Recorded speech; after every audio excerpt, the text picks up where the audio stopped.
One Tough Mudder. Former Marine Colin Bond plans to spend this weekend climbing over walls, plunging into ice baths, scaling electric fences, and running up inclined ramps. In fact, he's been looking forward to it all winter. Bond will compete Saturday in the 10-mile plus Tough Mudder obstacle course competition with a team from the Wounded Warrior Project. This organization helps wounded veterans recover from physical, mental, and emotional injuries.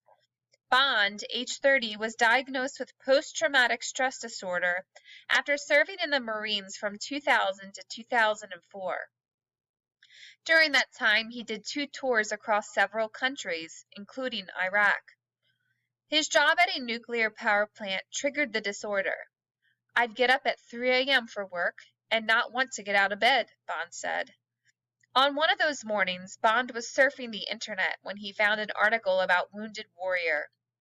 After talking with several friends about it, he signed up for the Chicago Soldier Ride. The 4-day cycling event was organized by Wounded Warrior. Going to the Chicago Soldier Ride is what truthfully changed my life, Bond said. Just meeting some of the other vets that were dealing with some of the same things and getting back into physical activity. It felt really good. Then he competed in a Tough Mudder competition with a group from Wounded Warrior. I like that we motivate each other and push and help each other through it, Bond said. It's pretty tough, but the more physically fit ones in the group really help everyone else. The former Marine wants other veterans to know supports and activities are out there for them. Wounded Warriors changed my life. There's no doubt, Bond said.